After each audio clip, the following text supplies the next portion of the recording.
अच्छा जी, अब ये एग्जांपल नंबर 3 है। एग्जांपल नंबर 3 में आपको बता रहे हैं कि जो आपकी टोटल कॉन्ट्रैक्ट प्राइस है दैट इज 550। जो कॉस्ट इनकर्ड अब तक जो आप कर चुके हैं वो है आपकी 225। फिर उसके बाद वो आपको बता रहे हैं कि एस्टिमेटेड कॉस्ट टू कंप्लीशन, यानी कि अब आपको जो अपनी कॉस्ट कॉन्ट्रैक्ट को कंप्लीट करके लगानी है, कंप्लीट करने में जो आपकी कॉस्ट आएगी वो आएगी 340। जैसे ही हमने एग्जांपल नंबर 1 की थी कि एक आपने जो अब तक कॉस्ट लगा दी है वो दे दी है, और जो आगे की जो कॉस्ट है एस्टिमेट जो कर रहे हैं वो कितनी है 340। पेमेंट इनवॉइस जो है वो आपने जनरेट की है, वो जनरेट की है 290 से कॉस्ट बेसिस के ऊपर, यानी कि आउटपुट मेथड पे आप इसको करेंगे। अच्छा सर, सबसे पहला काम स्टेप नंबर 1 हमने क्या करना होता है। स्टेप नंबर 1 मुझे कोई बताएगा स्टेप नंबर 1 क्या करते हैं? स्टेप नंबर 1 क्या करते हैं?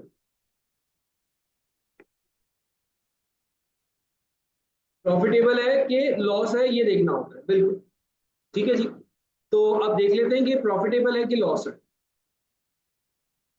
तो सबसे पहले आप लिखते हैं इसमें कॉन्ट्रैक्ट प्राइस।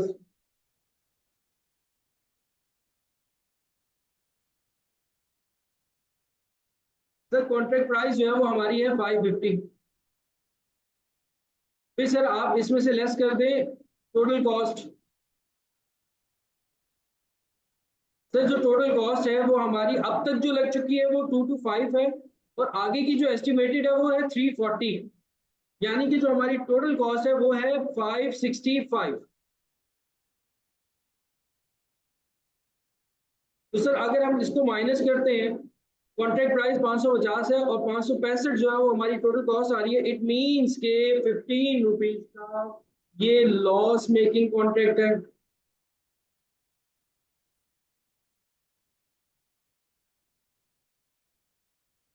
ठीक है, लॉस मेकिंग कॉन्ट्रैक्ट है, पता लग गया।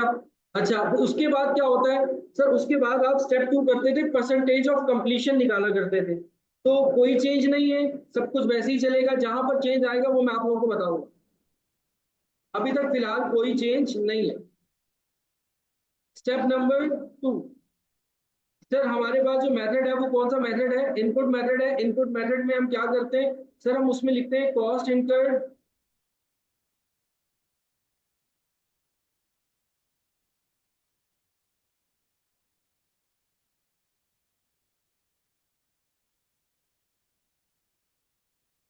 टू डेट, यानी कि अब तक की जितनी कॉस्ट है सर वो लिख लें सर। उसके बाद सर आप इसको डिवाइड करवा दें टोटल कॉस्ट जो आपकी है उससे,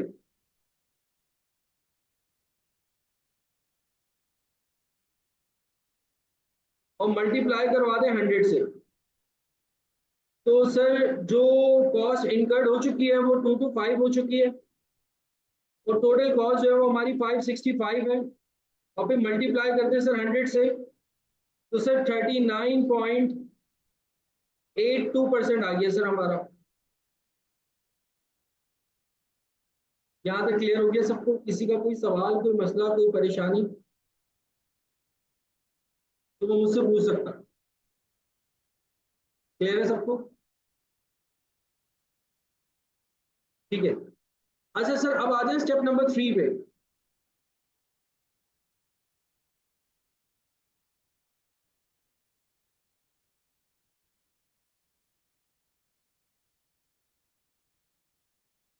सर स्टेप नंबर 3 में हम क्या करते थे? सर स्टेप नंबर 3 में जितना हमने रेवेन्यू रिकॉग्नाइज किया है वो लिखते हैं।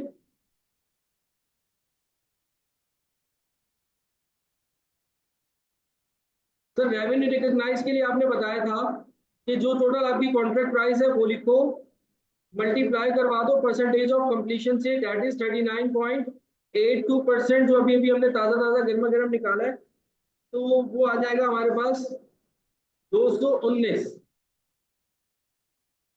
ठीक है जी, यहाँ तक सबको क्लियर है? यहाँ तक सबको क्लियर है? अच्छा, अब जरा फोकस करो सारे बच्चे, अब जरा फोकस करो सारे बच्चे। यहाँ तक कोई चेंज नहीं था। ठीक है, अब सारे उठ के बैठ जाओ बेटा। अब सारे उठकर बैठ जाओ, व्हाट्सएप को छोड़ दो, अब सुन लो इधर क्या कहने जा रहा हूँ मैं। ठीक है, लैपटॉप पे लेक्चर देख रहे हो मोबाइल पे, शॉर्ट्स देख रहे हो, मोबाइल को उठा के साइड पे कर दो। अब सुन लो अब क्या होने जा रहा है। हमने ये देखा था कि ये कॉन्ट्रैक्ट जो था वो लॉस मेकिंग कॉन्ट्रैक्ट था, और जो लॉस आ रहा था वो हमारा आ रहा था 15।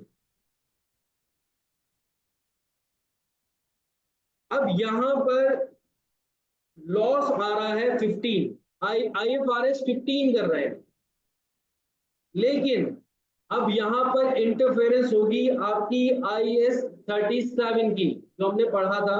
IAS 37, आई थिंक हम मैंने पढ़ाया था आपको, वो आपका IAS 37 याद है, जिसमें हम प्रोविजन फॉर कंटीजेंट एसेट्स और कंटीजेंट लायबिलिटीज पढ़ी थी।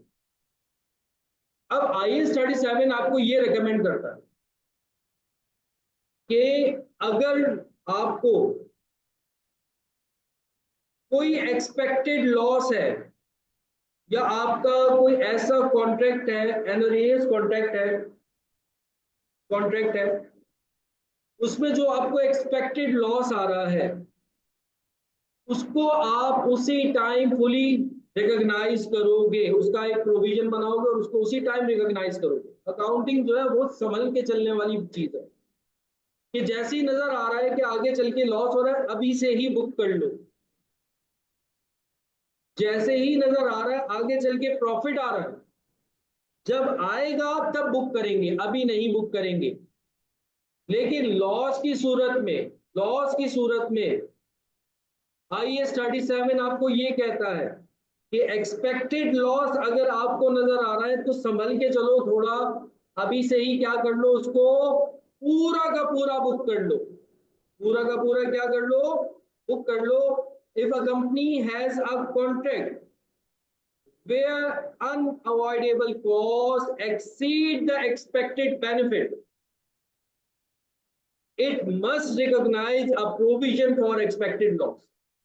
ठीक है, कि अगर कंपनी का कोई ऐसा कॉन्ट्रैक्ट है जो उसकी कॉस्ट में और जो उसका एक्सपेक्टेड बेनिफिट है वो कम है, और जो उसकी कॉस्ट है वो ज्यादा है, तो उसका प्रोविजन आप फौरी तौर पे क्या करोगे, बुक करोगे। ये चीज है नहीं, इसके अंदर और कोई चीज नहीं। तो कितना अनएक्सपेक्टेड आपको लॉस आ रहा था, एक्सपेक्टेड लॉस कितना आ रहा था सर, 15 रुपीज का हमें लॉस आ रहा था। तो वहां पर हम प्रॉफिट निकाला करते थे, यहाँ पे प्रॉफिट लॉस निकालेंगे नहीं, लॉस तो हमें ऊपर ही पता लग गया है कि कितना है, 15 रुपए का लॉस है। तो उस 15 के लॉस को हम क्या कर देंगे, नीचे लिख देंगे। ये जो लॉस हम रिकॉग्नाइज कर रहे हैं, मैं इसका रेफरेंस दे देता हूं, ये IAS 37 है। IAS 37 कहता है, क्या कहता है IAS 37 कहता है, full loss should be recognised.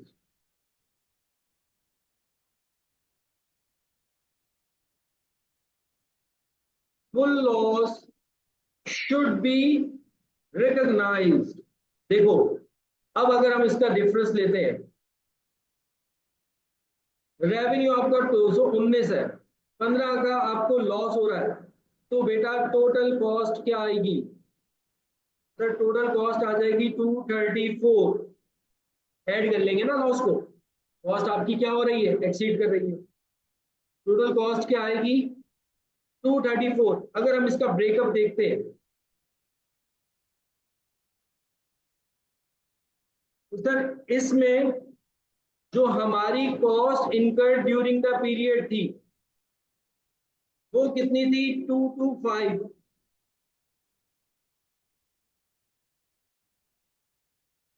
यही लिखते थे ना हम, लेस क्या करवाते थे, कॉस्ट इनकर्ड लेस करवाते थे।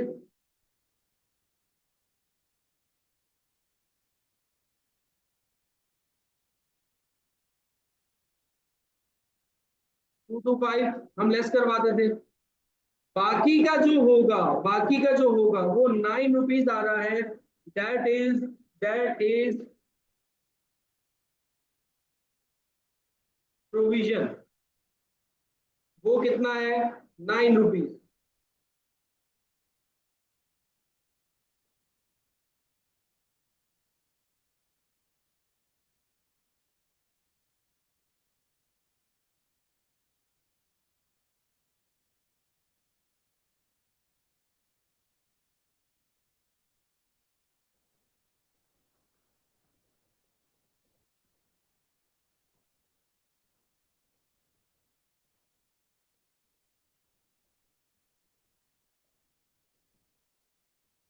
प्रोविजन फॉर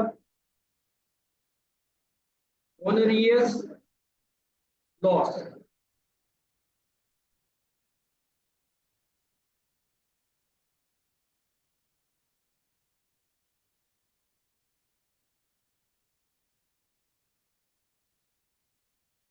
ये बात समझ में आ गई सबको? किसी का कोई सवाल हो तो मुझसे पूछ लो। सर ये 234 बता दें ये कैसे आया। 234 आया बेटा, जितना मेरा बच्चा आपने रेवेन्यू रिकॉग्नाइज किया था और जितना आपको लॉस हो रहा था, दोनों को प्लस किया।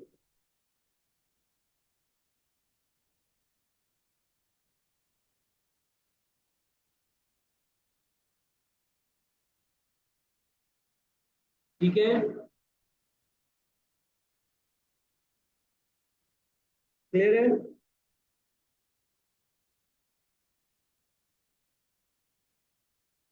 और किसी का कोई सवाल हो?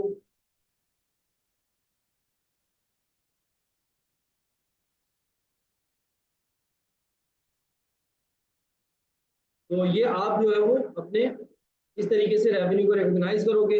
अच्छा सर, इसका अगर हम एसओएफपी पे इम्पैक्ट देखिए तो वो क्या जाएगा?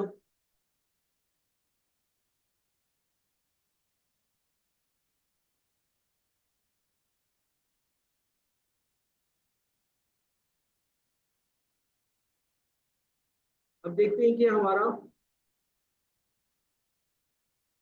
ये कॉन्ट्रैक्ट एसेट निकलेगा या कॉन्ट्रैक्ट लायबिलिटी निकलेगी।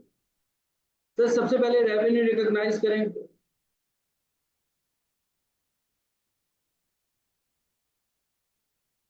रेवेन्यू रिकॉग्नाइज हमारा सर 219 रुपए से। सर इसमें से लेस करवा दें जितना आपका प्रोग्रेस बिल या इनवॉइस जनरेट होती है आपकी। इनवॉइस जो जनरेट हुई थी वो हुई थी आपकी, पेमेंट इनवॉइस थी 290।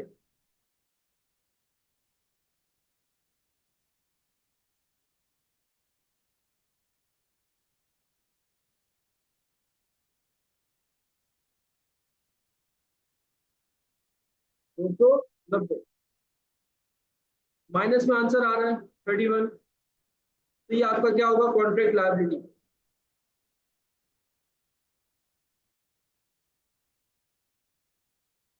ये बताया था कॉन्ट्रैक्ट एसेट और कॉन्ट्रैक्ट लायबिलिटी कैसे निकालते हो। जितना रेवेन्यू रिकॉग्नाइज किया उसमें से अमाउंट आप लेस कर देते हो जितनी आपने इनवॉइस जनरेट की है, तो कॉन्ट्रैक्ट एसेट और कॉन्ट्रैक्ट लायबिलिटी आ जाती है। अगर तो आंसर माइनस में आ रहा हो तो कॉन्ट्रैक्ट लायबिलिटी, और अगर प्लस में आ रहा हो तो कॉन्ट्रैक्ट एसेट। ठीक है, लेकिन जो आपकी नेट लायबिलिटी रिपोर्ट होगी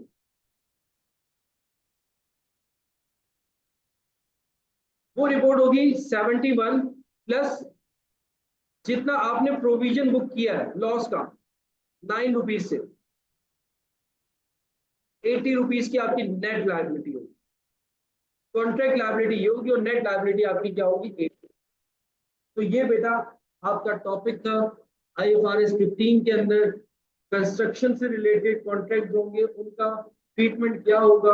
बेटा उम्मीद करता हूँ डिटेल में पढ़ाया, आप लोगों को समझ में आया होगा। अगर समझ में आया होगा तो जब ये लेक्चर अपलोड हो तो कमेंट जरूर कीजिएगा। ठीक है, किसी का कोई सवाल हो तो पूछ लो। कोई सवाल किसी का?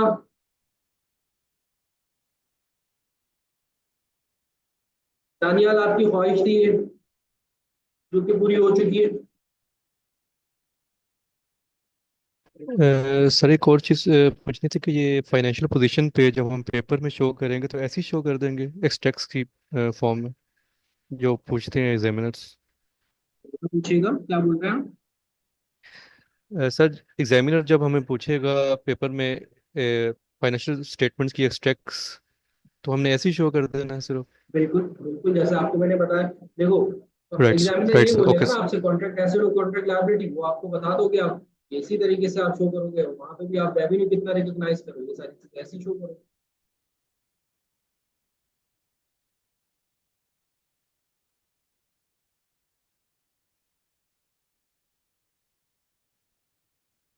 ठीक है,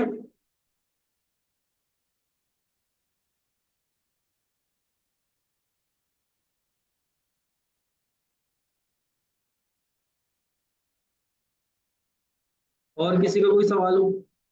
नेक्स्ट क्लास बेटा कंसोलिडेशन की होगी, लेकिन ये बहुत लंबा निकल गया टॉपिक। थर्ड मैंने आपको लिंक जो है वो शेयर किया था।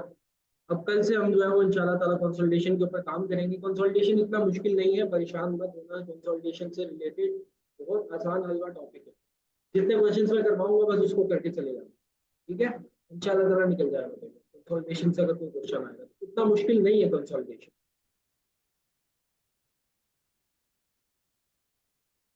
तो भाई आज के लिए इतना काफी है। अपना ख्याल रखिएगा, ठीक है।